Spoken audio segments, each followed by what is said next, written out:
So after you install all of those plugins from the recommended list, which is this, um, you're going to find that you need to activate them. So there's just an easy way to do that. You can just click that box there, click activate, click apply. I've already done that. But you'll also notice after you do that that you're going to get some warnings here. And the first warning I want to talk about is notice Shareaholic needs to be configured. Please visit the plugin options page and set your preferences. So some of these plugins need to be configured and some don't. Shareaholic is one of them, and it's this one down here. It's called Sexy Bookmarks, and it's a really good social media type plugin that you're going to want to put on your website. So let's click on plugin options page, and there's a lot of stuff here. There's really not much you have to do up here, but down here you do. So let's just look at this real quick.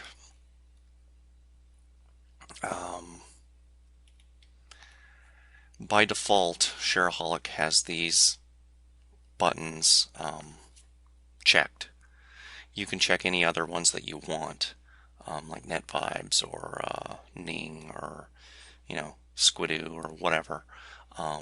Don't go overboard. If you go overboard, your website's going to look kind of weird. Let's go to the website and I'll show you what this looks like.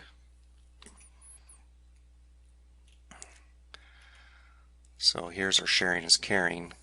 Get Shareaholic for Firefox. Okay, so I've done this, and what you want to do is include the like button set just above the post. You always want to say yes. And include Facebook like button, yes. Include the Google +1 button, yes. And button alignment could be left aligned or right aligned. Button style can be standard buttons or box. I like buttons. And then show counter for the +1 button. That's always good. So this is what it's going to look like right here. Let's show you what the standard looks like. See how that looks? See how it changed? Buttons, box. Okay. Box is pretty nice too, but it takes up more vertical room than you really want. So I like buttons because it spreads everything out across the screen horizontally. Doesn't take up a lot of content space. So include the like button set below the post. You always want to say yes. So you want yes on both. Studies have shown that when people include the buttons, the like buttons, and the +1 buttons above and below the posts, they get a lot more likes and a lot more +1s than if they just put the buttons on the top or the bottom. It's not necessarily twice as many, but it's more, and more is better when it comes to social media. Okay, so show share counters, that's fine. Choose all the recommended settings. Scroll on down. Twitter options. That's fine. You can customize this however you'd like. You can also use a shortener for your Twitter options or not.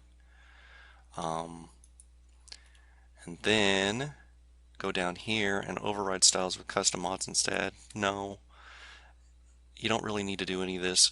What you do need to do is pick one of these kind of handwritten looking things. I don't really like any of them, but I'll choose share the knowledge. And then for menu placement, menu location in relation to content, above content, below content, you always want this below the content. You don't want to encumber people too much with, too much extraneous stuff that doesn't really apply to the content that they sought out in the first place. You can also choose whether or not to put this functionality on posts only, pages only, index only, posts and pages, the whole gamut. I choose all. And then you can choose to show this in your RSS feed or not. I would say yes. And then click Save Changes. And you'll notice that that warning is gone. Let's go back and reload this page, and you'll see what this looks like.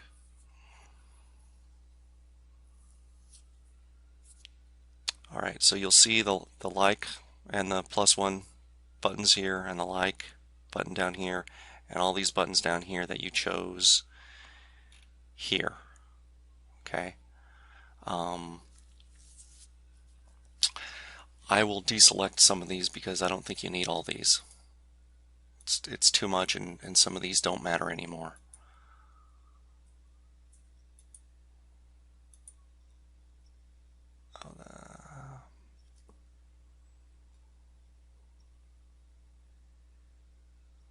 I don't necessarily have a set list of properties that you should use,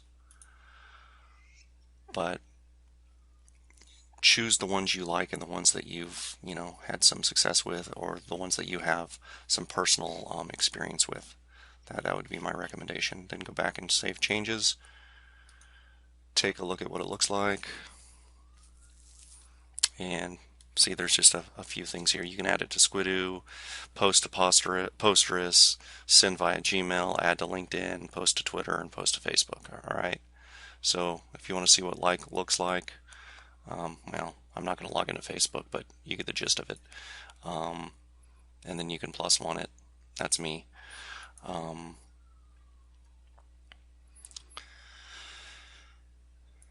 That's about it for Shareaholic, or what they call sexy bookmarks. All right, we'll move on to the next video.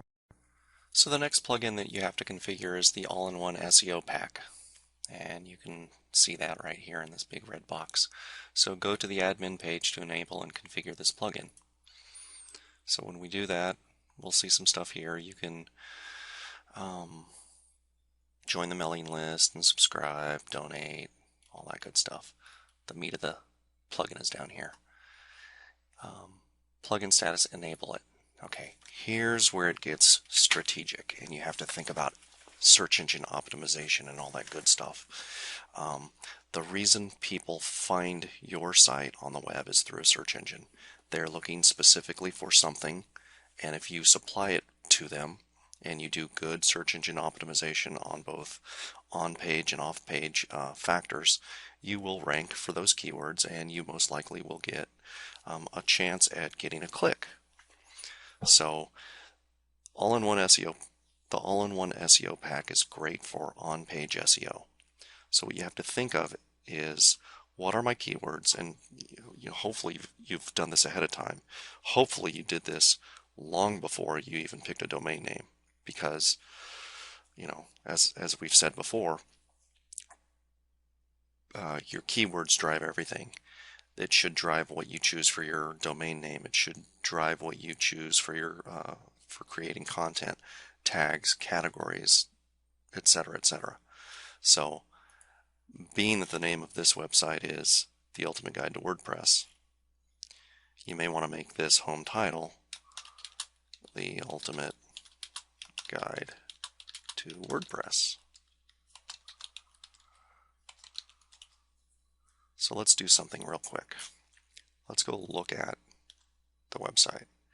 And see up here it says The Ultimate Guide to WordPress instruction site. This is kind of a demo site, all right? That's why it's called that.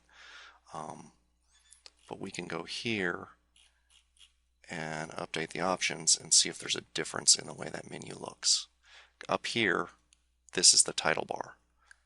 So this is what Google and Yahoo and Bing will ultimately call your site. All right. So you notice how it changed to The Ultimate Guide to WordPress? That's strictly because I entered The Ultimate Guide to WordPress in the home title. Okay, home description. This is the ultimate guide to everything there is to know about WordPress. Okay, why is this important? Your home description is the text that Google and Yahoo and Bing and other search engines are going to use to describe your page in their search engine results pages. So let's go to Google and we'll type something in, internet marketing. Okay, let's just pick the first one. this one right here. Let's pick this one. Internet Marketing, Wikipedia, the Free Encyclopedia. Okay. This is the title, and we'll go check it out in a minute. But this is the title, this is the URL, and this is the home page description. Okay. So let's go look at that. Notice how this text is exactly the same as this text. Notice that the URL is the same thing, and notice that, well, you won't really see this anywhere on the site.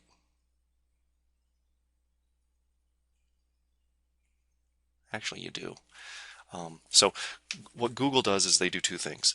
Number one, they will take whatever you give them for your home description and use it. Or if you don't have a home description, they will make their best guess. And their best guess usually is the first few words of the first paragraph. So it'll be something like this. Notice that it stops at of right here.